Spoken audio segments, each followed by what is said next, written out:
అగ్ని 24 టాక్స్కి స్వాగతం. నేను మీ రామకృష్ణ. ఈ వీడియోలో మనం ఇటీవల ఢిల్లీ జంతర్ మంతర్ వద్ద, అదేవిధంగా పార్లమెంటు బయట కాక్రోచ్ల ఆందోళన, తర్వాత జరిగిన పర్యవసానాలు, ముఖ్యంగా కేంద్ర మానవ వనరుల మంత్రి, విద్యాశాఖ మంత్రి ధర్మేంద్ర ప్రధాన్ రాజీనామా, ఈ పరంపర సంబంధించిన విషయాలపైన మీడియా వెలువరిస్తున్న అనేక అంశాలు, ప్రముఖులు చెబుతున్న కొన్ని ప్రధానమైన అంశాల గురించి చర్చించుకుందాం. ముఖ్యంగా కాక్రోచ్ జనతా పార్టీ అనేది ఒక రాజకీయ పార్టీ కాదు, ఒక సోషల్ మీడియా ప్లాట్ఫామ్.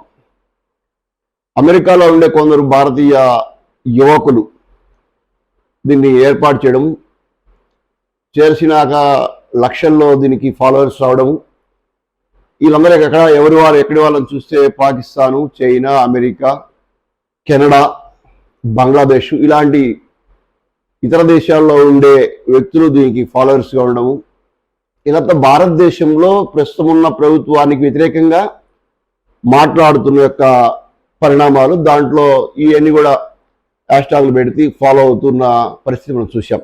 సరే, అదేదో పెట్టారు, బొద్దింకలు నిరుద్యోగులు అని చెప్పుకున్నారు. నిరుద్యోగులే కదా, ఏదైనా ఉద్యమం చేసినా ఇబ్బంది ఉండదులే అనుకుంటే చివరికి వాళ్ళు ఏం చేశారు, దేశ రాజధాని ఢిల్లీని అతలాకుతలం చేసే పరిస్థితి తీసుకొచ్చారు.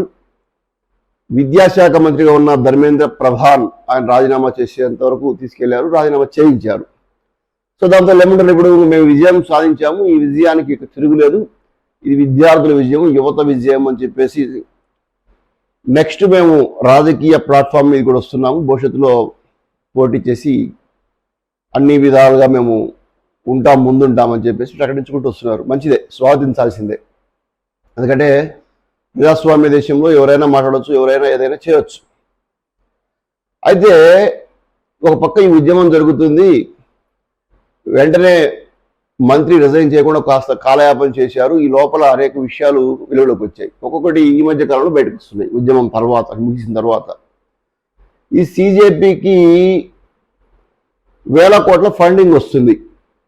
ఎక్కడి నుంచి వస్తుంది వేల కోట్ల ఫండింగ్ అంటే కెనడా నుంచి, అదేవిధంగా అమెరికా నుంచి, చైనాలోని కొన్ని ప్రాంతాల నుంచి, ఇంకా చెప్పాలంటే పాకిస్తాన్ అనుకున్న వ్యక్తుల నుంచి, ఈ దేశంలో కొంతమంది పాకిస్తాన్ భావజాలంతో ఉండే వ్యక్తుల నుంచి ఇక్కడ ఫండింగ్ వస్తుంది. ఈ ఫండింగ్ తోటి వీళ్ళకి ఉద్యమానికి ఊపిరి పోస్తున్నారు.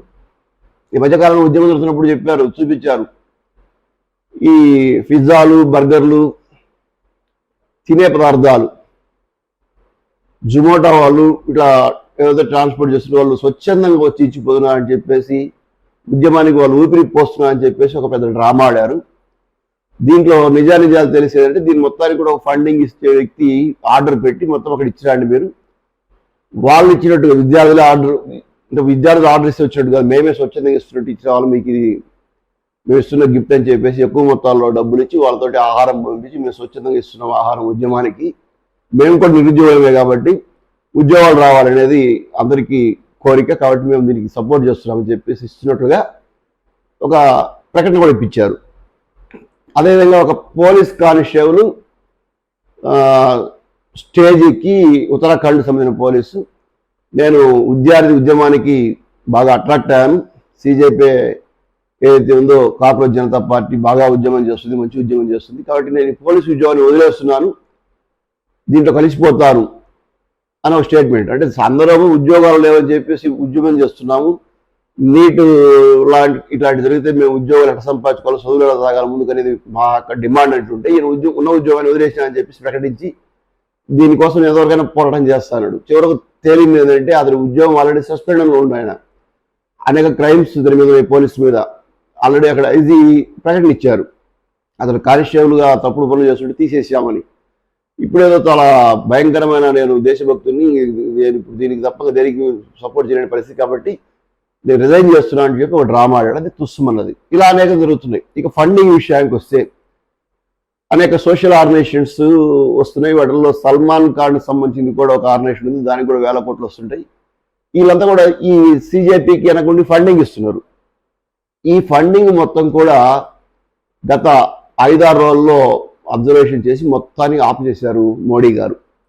దీంతో ఈ కాక్రోచ్లు ఇంకొన్ని రోజులు ఉద్యమం చేయొచ్చు, కానీ ప్రజల్లో ఇది మరింత పెడవడానికి పోతుంది. కాబట్టి విద్యాశాఖ మంత్రి రాజీనామా చేశారు. ఆ రాజీనామా అయిపోగానే మరొక ఆయన మంత్రి అవుతారు. అంతే, ఎవరైతే ఎన్డీఏలో ఉన్నారో బీజేపీ వాళ్ళు మంత్రి అవుతారు తప్ప సీజేపీ వాళ్ళు కాంగ్రెస్ వాళ్ళు కారు. సరే, వీళ్ళు ఒక విజయం సాధించామని ఒక ఉత్సాహం, మేము కదా ఉద్యమం చేసాం, మేము కదా ధర్మేంద్ర ప్రధాన్ని పదవి నుంచి దించేసాము, వెరీ గుడ్, మంచిదే. అయితే ఇక్కడ మనం చరిత్ర ఒకసారి గమనిస్తే, కన్నయ్య కుమార్ ఢిల్లీలో విద్యార్థి సంఘ నాయకుడిగా వామపక్ష భావజాలంతో ముందుకు వచ్చి రెచ్చిపోయి అనేక ఇష్యూలు చేసి దేశంలో ఇంతకన్నా పెద్ద ఉద్యమాలు లేవన్నట్టుగా దానికి ఒక ప్లాట్ఫామ్ క్రియేట్ చేసి చివరకు నేను రాజకీయాల్లోకి వస్తున్నా అని చెప్పేసి బీహార్ నుంచి పోటీ చేసి అడ్రస్ లేడు, గల్లంత అయిపోయాడు. అలా అప్పుడు అంటే పంజాబ్ బీహార్లో జరిగిన ఎన్నికల్లో ఈ ఉద్యమం తర్వాత బీజేపీ మరింత విజయం సాధించింది. అక్కడ ఒక రాష్ట్ర ప్రభుత్వాన్ని ఏర్పాటు చేసింది. అలాగే పంజాబ్లో ఆప్ అధికారంలో ఉంది. ఆఫ్ కోర్స్ రైతు ఉద్యమం, దాని వెనక ఎవరెవరు ఉన్నారో తెలుసు అందరికీ. విదేశీ శక్తులు కూడా దాంట్లో ఇన్వాల్వ్ అయ్యి రైతు ఉద్యమాన్ని చాలా పెద్ద ఎత్తున లేపారు. ఇక ఈ బీజేపీ గవర్నమెంట్ పని అయిపోతుందో మనంతా భ్రమలు కలిగించారు. మోడీ గారిని బయటికి పోకుండా దిగ్బంధం చేశారు. ఇక్కడ ఈ ఉద్యమం తర్వాత బీజేపీ మళ్ళీ అధికారంలోకి వచ్చింది కేంద్రంలో. కాబట్టి ఇక్కడ ఈ ఉద్యమాలు, ఒక కన్నయ్య కుమార్ కావచ్చు, రైతు ఉద్యమం కావచ్చు, ఇప్పుడు సీజేపీ కావచ్చు, బీజేపీని అడ్డుకునేందుకు చేస్తున్న ప్రయత్నాలు ఎంతవరకు ముందుకు పోవట్లేదు. ఇది బీజేపీకి మరింత బలాన్ని ఇస్తుంది అనేది పరిధిలో కూడా యొక్క భావన. ఈరోజు మనం మీడియాలో చూస్తున్నాం అనేక కథనాలు. ఈ ఉద్యమం అయిపోయినాకంటే ధర్మేంద్ర ప్రధాన్ రాజీనామా చేసిన తర్వాత దేశంలో జరుగుతున్న పరిణామాలు గమనిస్తుంటే సీజేపీ ఏ విధంగా దాన్ని టార్గెట్స్ పెంచుకుంటూ పోతుంది, ఏ విధంగా దానికి నిధులు వస్తున్నాయి, ఎవరెవరు దానికి వెనకున్నారు, ఒక్కొక్కటిగా బయటకు వస్తున్నాయి. ఒక 70 మంది బొద్దింకలకు సంబంధించిన నేర చరిత్రను, వారికి ఎక్కడి నుంచి ఫండింగ్ వస్తున్న విషయాన్ని ఇప్పటికే కేంద్ర హోంమంత్రి అమిత్ షా గారు బయట పెట్టేశారు. వాళ్ళందరూ యొక్క నిగ్గు తేల్చే పనిలో పోలీసులు ఉన్నారు. అలానే ప్రకాష్ రాజు కావచ్చు, లేదా సల్మాన్ ఖాన్ కావచ్చు, లేదా ఇంకొంతమంది తారడు, వీళ్ళంతా కూడా స్వచ్ఛంద సంస్థల పేరుతోటి నిధులు ఎక్కడి నుంచి వస్తున్నారు, వాళ్ళు ఏమేమి కార్యక్రమాలు చేపడుతున్నారు, కెనడా నుంచి ఫండింగ్ ఎందుకు వస్తుంది, ఇలాంటి అనేక అంశాలను ఒక్కొక్కటి వెలుగులో తీసుకొస్తున్నారు. భారత ఇంటెలిజెన్స్ విభాగం ఏదుందో అది దీని మీద కాస్త లోతుగా అధ్యయనం చేస్తుంది. త్వరలోనే అనేక బొద్దింకలు ఆ దెబ్బకు రాలిపోయే పరిస్థితి ఉంది. ఎనీహౌ, మనం గత వీడియోలో చెప్పుకున్నాం, చాలా ఈ కాక్రోచ్లు రాజకీయ పార్టీకి ఆవిర్భవిస్తే దెబ్బతినేది రాహుల్ గాంధీకే కానీ బీజేపీకి కాదు ఆ దెబ్బతినేది. కారణం ఏంటంటే ఉన్న ఓటు వాళ్ళు చీల్చుకోవాల్సిన పరిస్థితి వస్తుంది. రాహుల్ గాంధీని వెనకేసి, అంటే గతంలో మమతా బెనర్జీ అందరూ కూడా ఏం చేశారు, రాహుల్ గాంధీ పీఎం ఏంటి మేము ఉండలేమా అన్నారు. కాబట్టి రాహుల్ గాంధీ పీఎంగా చూపించే వ్యవహారం అయితే సీజేపీ కూడా ఒప్పుకోదు, అర్థమవుతుంది అది. కాబట్టి సీజేపీ ప్లాట్ఫామ్ వచ్చినాక కన్నయ్య కుమార్ లాగా తేలిపోద్ది, అలాంటి 4 సీట్లు తెచ్చుకొని సమరపడిపోతారనే తర్వాత సంగతి. ఇక్కడ ఆమ్ ఆద్మీ పార్టీ, అదేవిధంగా కమ్యూనిస్టులు, ఉత్తరప్రదేశ్లో ఉన్నటువంటి సింగులు, ములాయం సింగ్ లేదా వాళ్ళకి సంబంధించిన అఖిలేష్ యాదవ్, వీళ్ళందరూ కూడా, అదేవిధంగా కాంగ్రెస్ పార్టీ, కమ్యూనిస్టులు, వీళ్ళందరూ కూడా దీనికి వెనకుండి నడిపించుకుంటూ దాంట్లో ఇన్వాల్వ్ అయ్యారు. మరి భవిష్యత్తులో అంటే ఇక్కడ జరుగుతున్న ఇన్వెస్టిగేషన్లో విస్తుపోయే నిజాలు బయటకు వస్తున్నాయి. విదేశీ ఫండింగ్, కుట్రలు, అంతర్జాతీయ కుట్రలు. ఢిల్లీలో అల్లర్లు చేయాలని గతంలో ఒక 5-6 నెలల ముందే బంగ్లాదేశ్లో, అమెరికాలో అనేక చోట్ల మీటింగ్లు కూడా పెట్టుకున్న పరిస్థితి బయటపడుతుంది. అంటే బంగ్లాదేశ్, నేపాల్ ఏ విధంగా అయితే ఉద్యమాలు చేసి అక్కడ ప్రభుత్వాన్ని ఇబ్బంది పెట్టారో, అలా భారతదేశంలో కూడా ఉద్యమించి ప్రభుత్వాన్ని ఇబ్బంది పెట్టాలనే ఒక పెద్ద మాస్టర్ ప్లాన్తో ఇక సీజేపీ ఆందోళన చేపట్టింది. అక్కడ ఉండే ఆర్థిక పరిస్థితులు, అక్కడ ఉండే ప్రజలకు స్వేచ్ఛ ఇబ్బందికరంగా ఉన్నప్పుడు అక్కడ ప్రజలు ఉద్యమించడం, దాన్ని దక్కించుకోవడం ఒక ఎత్తు. భారతదేశంలో అలాంటి పరిస్థితి లేదు. అయితే కాచు కూర్చున్న కమ్యూనిస్టు, కాంగ్రెస్ వాళ్ళు అలాంటి ఉద్యమాన్ని ఇక్కడ తయారు చేసేందుకు చాలా విశ్వప్రయత్నం చేశారు, కాస్త విజయం సాధించారు. అది తాత్కాలిక విజయం ఉంటున్నారు. భవిష్యత్తులో ఎలా ఉండబోతుంది, ఏం చేయబోతున్నారు అనే విషయాలపైన కూడా కాస్త లోతుగా పోలీసు వర్గాలు దృష్టి పెట్టాయి. వీళ్ళంతా మోడీ రాజీనామా చేయాలి, ధర్మేంద్ర ప్రధాన్ రాజీనామా చేయాలి అని పోలీసుల మీద రాళ్ళు రవ్వడము, ఉద్యమం శాంతి రూపంగా ఉండి జంత్రమంత్రం ఇన్వాల్వ్ చేసినా ఎవరు పడుచుకునేవారు కాదు. అయితే పోలీసుల మీద రాళ్ళు చేసి పోలీసులను టార్గెట్ చేయడము, ప్రభుత్వాన్ని ఇబ్బంది పెట్టాలని ఆలోచన చేయడం, ఇవన్నీ కూడా ఉగ్రవాద ఆలోచనతో జరుగుతున్న పరిణామాలుగా పోలీస్ వర్గాలు భావిస్తున్నాయి. వీటిపైన ఇప్పటికే అనేక రకాలైన వ్యక్తుల మీద దృష్టి పెట్టారు, నిఘా పెట్టారు, కేసులు కట్టారు. అయితే ఈ కేసులు రద్దు చేయాలని కాక్రోచ్ జనతా పార్టీ డిమాండ్ చేసింది. అయితే లాఠీ చార్జీ జరిగినప్పుడు అక్కడ విద్యార్థులు, సాధారణ విద్యార్థులు, వాళ్ళపైన కేసులు తీసేస్తారు. అంటే ఇక్కడ ఈ ఉద్యమంలో విద్యార్థులు పాల్గొన్నారు. విద్యార్థులకు నూతన విషయాలు తెలియదు. సిజేపీ ఒక ఆందోళన చేపట్టింది అవినీతికి వ్యతిరేకంగా, నీట్ పేపర్ లీకేజ్ వ్యతిరేకంగా. దాంట్లో పాల్గొన్నామంటుంది తప్ప దీని వెనక పాకిస్తాన్ ఉంది, దీని వెనక బంగ్లాదేశ్ ఉంది, దీని వెనక అమెరికా ఉంది, దీని వెనక చైనా ఉంది, లేదా కెనడా ఫండింగ్ ఇస్తుంది, విదేశీ కుట్రలు ఉన్నాయి, విదేశీ నిధులు ఉన్నాయి, ఈ దేశాన్ని సుస్థిరం నుంచి అస్థిరపరిచేందుకు జరుగుతున్న ప్రయత్నం అనేది విద్యార్థులకు సంబంధించి లేదు. తల్లిదండ్రులు కూడా ఆలోచించాలా.